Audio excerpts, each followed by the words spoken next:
Carol number 253, O come all ye faithful.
Oh, moved.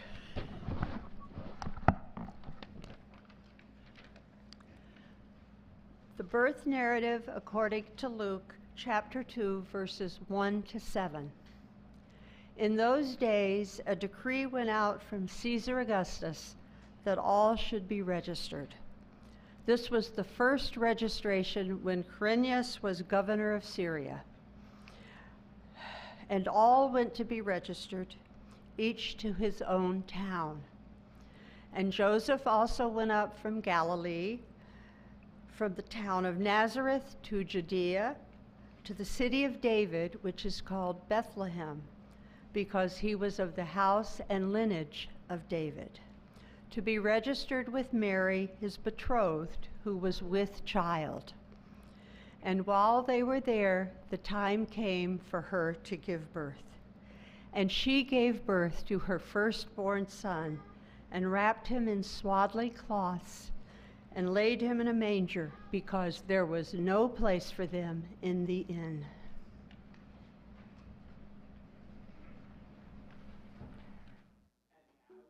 Again, I invite you to rise and bow in spirit for Carol number 237, the first Noel.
Unitarians are known for looking at the same story from different perspectives, and tonight is no different. This is the story of the last straw. Hashmakaka, the old camel, was asleep in the desert night, and he dreamed of all the water in the world and a hump that would hold an entire sea. Hearing voices, he opened one eye. Hashmakaka, Hashmakaka. Reluctantly, Hashmakaka opened the other eye. Why should I wake up? He grumbled. Well, the sand whirled up into the moonlit sky. You have been chosen, the voice whispered. The sand seemed to shift again. You will carry the gifts to a baby king. Who are you? Hashmakaka wanted to know, for he was an old camel, and he felt that he had earned his sleep. You will carry frankincense, myrrh, and gold. The wise men have chosen you. Well, Hashmakaka got up very slowly. Why me? If these men are so wise, don't they know about my joints, my gout, my sciatica? What did you say I had to carry? How much will it weigh? Besides, I have other commitments. There's a water drinking competition in Wrangell, and I really must go to the cud chewing convention in Beamish. Well, the sand blew furiously, cutting into the black night.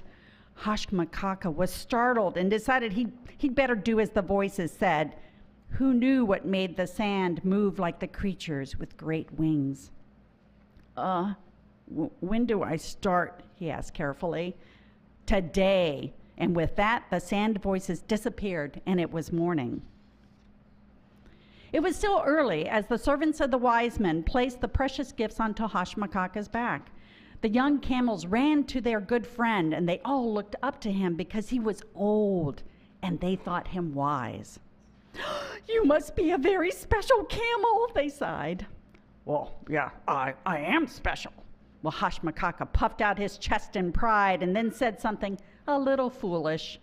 I'm not so old. I'm still strong as 10 horses, and I have been chosen to carry gifts to the new baby king. Can we come too? Asked the youngest camel, who never wanted to be left behind.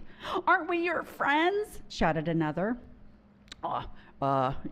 You can walk beside me, Hashmakaka replied in his most regal voice, and the long journey began. At noon, a herd of mountain goats came into view, and Hashmakaka thought they had come a long way from their mountain home in the north. What is it you want? Hashmakaka called out. Oh, we have heard the tale of a new king who's to be born. Please take our humble gift with you. It's milk for the king. You want me to carry milk? Hashmakaka sputtered in shock. I am not a milk-bearing camel. I am not ordinary like you. The young camels chorused, No, he's not ordinary. They looked up to him with their big brown eyes. He's strong. Why, he's as strong as 10 horses. Hashmakaka muttered to himself, Oh, my joints, my gout, my sciatica. But out loud he said grandly, Give me your gift. So at 1 o'clock, he was stopped by a family of millers. Look, said the youngest camel, they're carrying bags of ground corn. Do you suppose they're for the new king? Oh, well, they'll have to carry it themselves, Hashmakaka replied. They can follow that star just like the rest of us. But the young camels crowded around Hashmakaka eagerly. But you're so strong. You're as strong as 10 horses. Well, Hashmakaka felt weary just looking at the bags, but he said to the millers, Give me your heavy bags. I will carry them. So at 2 o'clock the next day, young ladies gave Hashmakaka their fine silks. Oh, at least the cloth doesn't weigh much of anything, he thought. But then at 3 o'clock, an old man in fine clothes gave him 2 rare birds in silver cages. And at 4 o'clock, some merchants gave him pillars of oak that came all the way from Lebanon. And at 5 o'clock, a group of bakers gave him their finest sweetmeats and pastries. And at 6 o'clock, the sun finally went down, and the crowds melted into the coming night, and Hashmakaka gratefully sank into the sand. In the kind darkness, he didn't have to pretend he was strong as 10 horses. Well, he became aware that it didn't seem quite as dark as usual, and he looked up and he saw the splendor of the skies and the special brightness of the star he had been following. He fell asleep, wondering about the sand voices and the wings he thought he could almost see. But as the sun rose over the desert hills, it was hard to remember the wonder of that star, because the new day brought new pains and new burdens for Hashmakaka. Oh, I don't think I can make it. I can't carry anymore. My legs are getting weaker. My gout, my sciatica, my joints. Oh, I'm too loaded down. But word of the caravan had spread like sand before a desert wind, and people lined the route, holding up their gifts for Hashmakaka to take to the baby king. There were jars full of honey and baskets of money. There were jewels and beads and large rolls of leather. And last but not least, there were 20 gallons of wine. Hashmakaka moaned to himself, "Oh, this will bring me to ruin, the fruit of the vine." But then the youngest camel cried out, "Look, there, it's Bethlehem. You've made it, Hashmakaka. You are as strong as 10 horses. Well, Hashmakaka knew that he could do it if he just didn't stop until he arrived at his post beneath the star. He knew he could if he just didn't stop. But just then, out of the growing darkness, a small voice said, "I have a gift for the baby." Hashmakaka looked down on a tiny child. "Please, child, no more gifts." "It has no weight. It's long and light. It's for the king who is born this night." "It's little," the child added. "Too little is too much," Hashmakaka whispered. "Well, didn't I hear that they say you were as strong as 10 horses?" "Yes, well, yeah, sort of. But my joints and my gout." Hashmakaka looked into the child's eyes, and his heart melted. "Yes, child, give it to me, this smaller than small gift. What harm can it do?" "It's for his bed. It's all I have." "No problem at all," said Hashmakaka bravely, if foolishly. All this time, Hashmakaka had kept walking because he knew if he stopped, he would never start again. And now he could see that the star shone down on a lowly stable. "Child, do it now. Place your straw upon my back as I approach the new king." So Hashmakaka entered the stable. "Oh, my knees are loosening, my legs, they wobble, my back is breaking. Would this last straw cause me to fall?" And with that, Hashmakaka fell to his knees. "Oh my," he thought, "this is no way for a camel to behave. They will say that Hashmakaka, the weak camel, Hashmakaka, the proud camel, should not have traveled this far." The wise men noticed Hashmakaka, and quickly they too knelt. "They are mocking me now, falling on their knees, heads bent over like gnarled old trees." And then, from the humble manger, a tiny hand reached out and touched Hashmakaka. His pain seemed to disappear. He could no longer feel his burden. Hashmakaka whispered to the baby, "Hosanna from Hashmakaka. Accept these gifts kindly. They come from far and wide, brought by a beast who once acted blindly." And from that time on, there was no burden, great or small, that Hashmakaka would not gladly carry. And so it was the last straw that opened the eyes of Hashmakaka, that no matter how burdened we may be or how we may feel, we are all blessed with the divine gift of love and caring, and this gift will carry us when we think we can carry no more.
Thank you.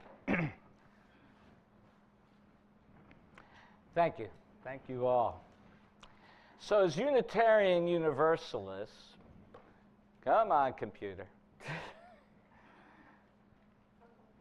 And there she goes. You know, technology is really a wonderful thing at times until it doesn't serve us. And then we just have to find a new way, just like Christmas Eve is a sign of something new. So, as Unitarian Universalists, we're always looking for something new, new ways that this manger story can have meaning for us. As I studied and tried to understand the story, I was struck by both the depth and the inconsistencies within it. You know, first and foremost, though, Christmas is a celebration of the birth of a child who grew up to become Jesus of Nazareth. Now, interestingly, the Gospels of Mark and John do not contain any stories about Jesus' birth. And the Gospel of Matthew has Jesus being born in a house. I've always found the story of the manger, though, that Joan read from the Gospel of Luke meaningful. There was no room for them at the inn. So first, let's just take a look at the inn. At the time of Jesus, an inn was not just a place where people slept. It was a meeting house for the entire community. And so looking at this story from a metaphorical perspective, these people were being excluded from the community. Now, to be clear, it didn't say there was no room at the inn. It says there was no room for them at the inn. Right? So how many people in the course of their life have heard this rebuff, but maybe in other words? Sorry, you can't live in this neighborhood because the color of your skin. There is no room for you at the inn. You will get paid less for this job than a man. There is no room for you at the inn. You cannot get a loan from this bank because you come from a different part of town. There is no room for you at the inn. And now we have to worry whether businesses will be able to discriminate against you based on your sexual orientation and gender identity. And I hear that cry being roared again and again as we come more into these current times, that there is no room for you at the inn. But here is the message. There is plenty of room at the inn, and it should be open to all people. And this is the message of the story of Jesus, right? The message of his family not being allowed to stay at the inn to give birth is the story of all people who have been oppressed. It is the story of how we survive, how we find truth, how we overcome, how being oppressed changes our worldview. But most of all, how can we change the world so that no one is excluded from the inn? Also meaningful to me is the symbolism of being placed in the manger. And although the Bible actually does not mention any animals in the manger, I kind of like the image of them there among the animals and bales of hay and, hashmakaka there.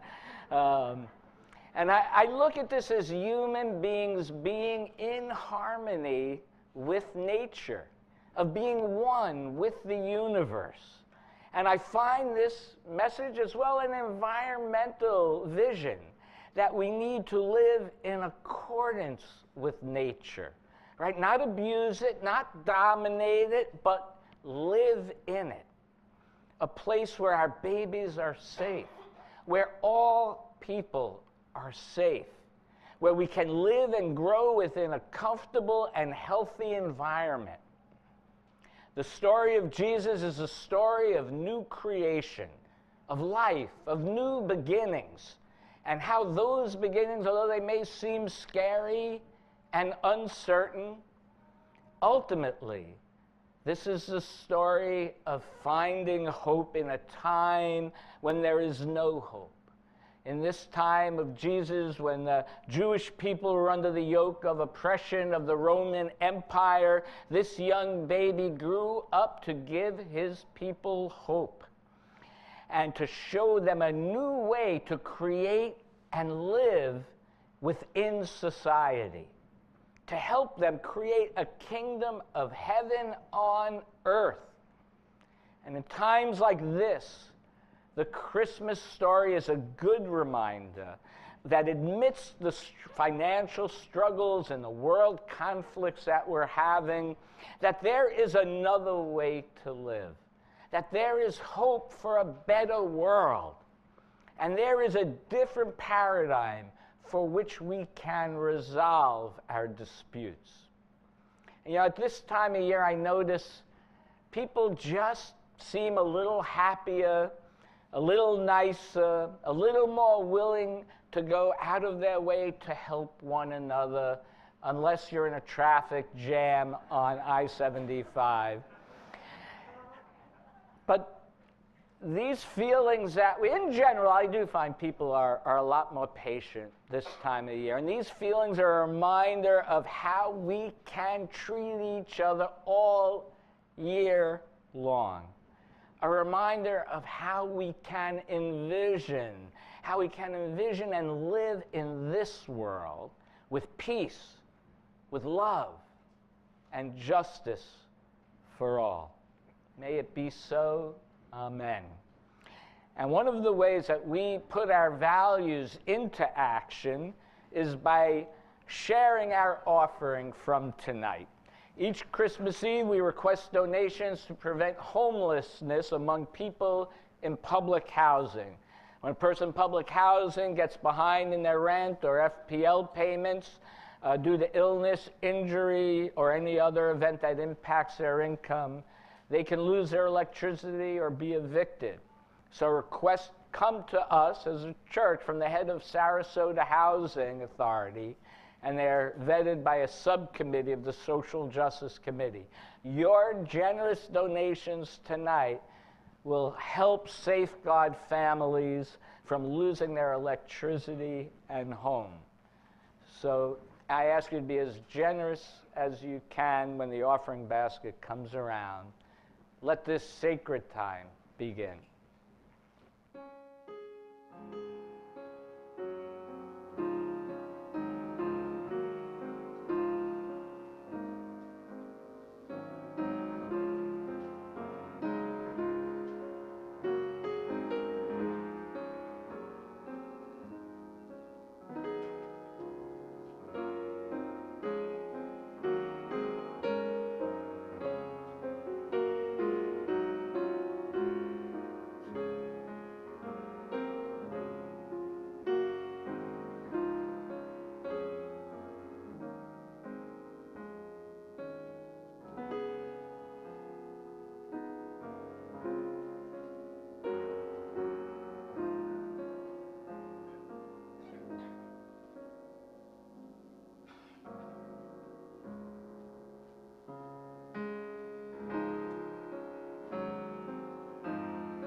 And now we sing again. I invite you to rise in body and or spirit for our next hymn, number 245, Joy to the World.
Amazing Peace, a Christmas poem by Maya Angelou.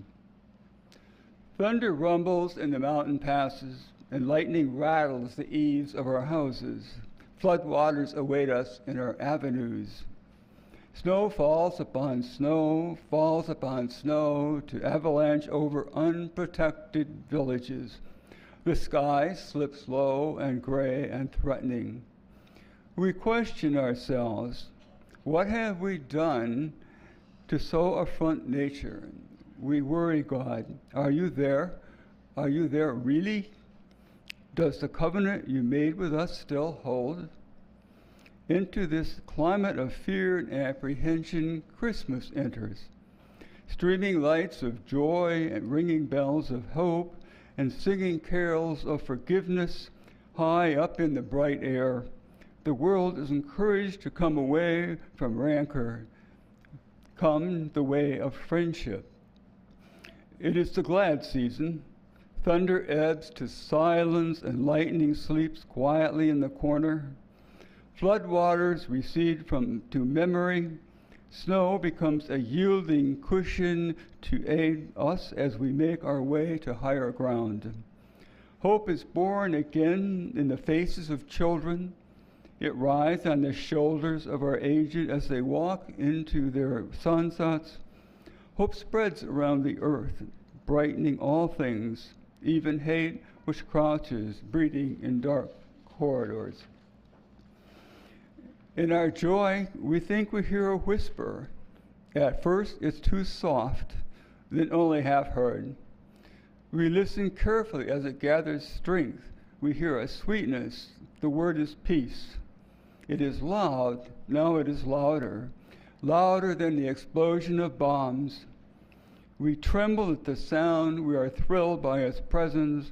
It is what we have hungered for. Not just the absence of war, but true peace. A harmony of spirit, a comfort of courtesies, security for our beloveds and their beloveds. We clap hands and welcome the peace of Christmas. We beckon this good season to wait with us. We Baptists and Buddhists, Methodists and Muslim, we say, come, peace. Come and fill us, and our world will be your majesty. We, the Jew and the Jainist, the Catholic and the Confucian, implore you to stay a while with us, so we may learn by your shimmering light how to look beyond complexion and see community. It's Christmas time, a halting of hate time. On this platform of peace, we can create a language to translate ourselves and to each other. At this holy instant, we celebrate the birth of Jesus Christ, into the great religions of the world. We jubilate the precious advent of trust. We shout with glorious tongues of the coming of hope. All the earth's tribes loosen their voices to celebrate the promise of peace. We, angels and mortals, believers and non-believers, look heavenward and speak the word aloud. Peace. We look at our world and speak the word aloud. Peace. We look at each other and then into ourselves, and we say, without shyness or apology or hesitation, peace, my brother, peace, my sister, peace, my soul.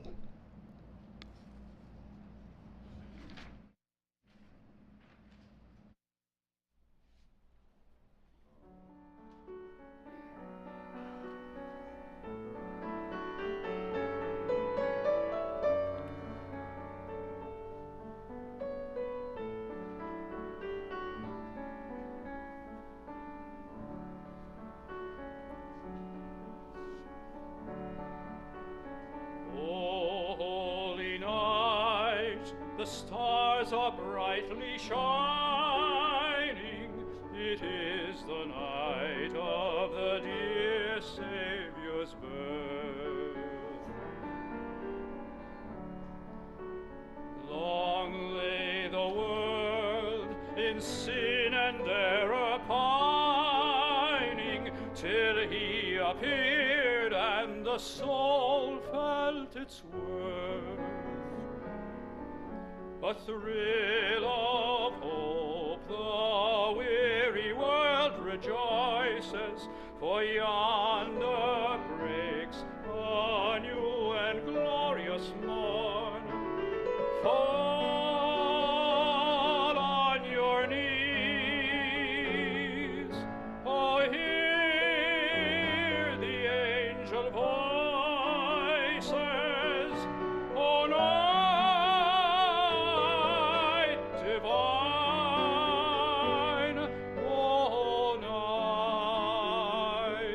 Christ was born. O night divine, O night divine.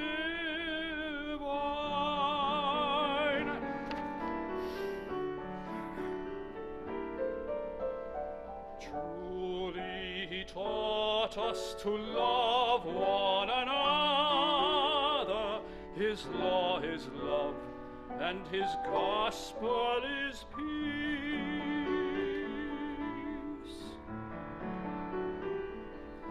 Chains shall he break, for the slave is our brother, and in his name all oppression shall cease. Sweet hymns of joy in grateful chorus raise we, let all within us praise his holy name.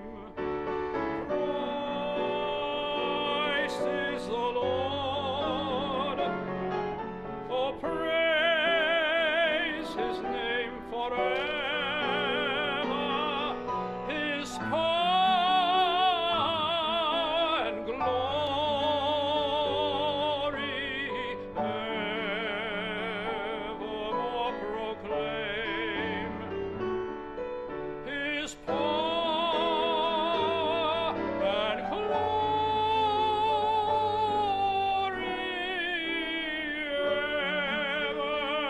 evermore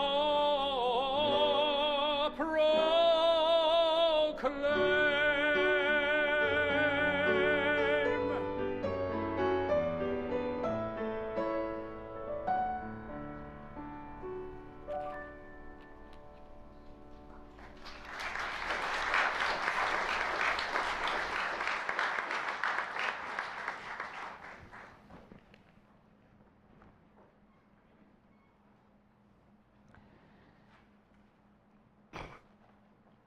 Howard Thurman, The Work of Christmas. When the song of the angels is stilled, when the star in the sky is gone, when the kings and the princes are home, when the shepherds are back with their flock, the work of Christmas begins to find the lost, to heal the broken, to feed the hungry, to release the prisoner, to rebuild the nations, to bring peace among the siblings, and to make music in the heart. And now we come to the finale, Silent Night. And so now in a act of mechanical mechanism, those of you, first of all, I want to make sure everybody has a candle. If you don't, raise your hand so the ushers can get you one. There's somebody, I see a hand over here, a few hands over there. I am going to invite the person at the end of the row to come up and light their candle, and then bring it back to your row and have people light it from you, so we don't have to have a long procession here. But when somebody is lighting from you, make sure you keep your candle upright and they turn their candle, because if your candle is lit and you turn it sideways, we're going to get wax on the chairs, which I have been told upsets a few people here. So I now invite those at the end of each of the rows to come up and to light your candle. If you're having trouble getting up to the pulpit, I will bring my flame to you as well. Either way, you can go up if you're comfortable. You can, yeah, you can go to the chalice, yeah.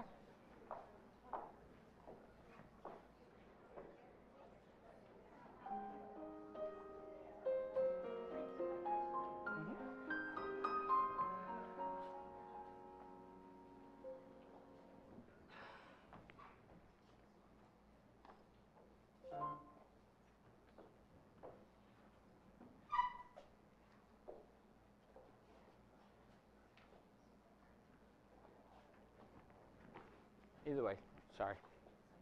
Turn yours sideways, yeah, you got it.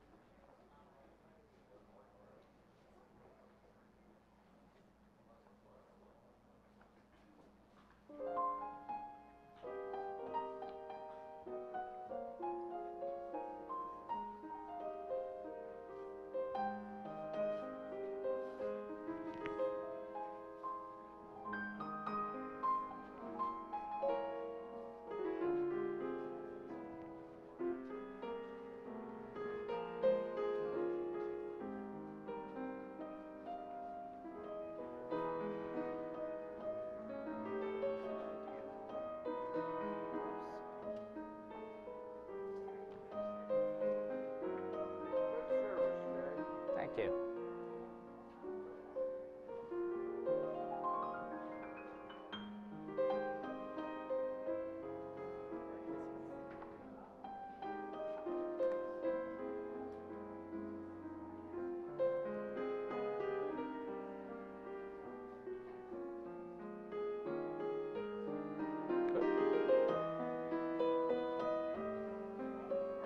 Good.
And now as we extinguish our flames, let us extinguish the chalice.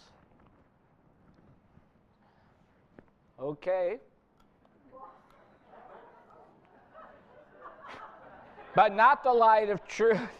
The warmth, speak it with me, the warmth of community or the fire of commitment. These we carry in our hearts until we are together again. Thank you for your presence here tonight. Thank you. And Merry Christmas to everybody. And the candles in the back once they're out. We have a bucket in the back for them.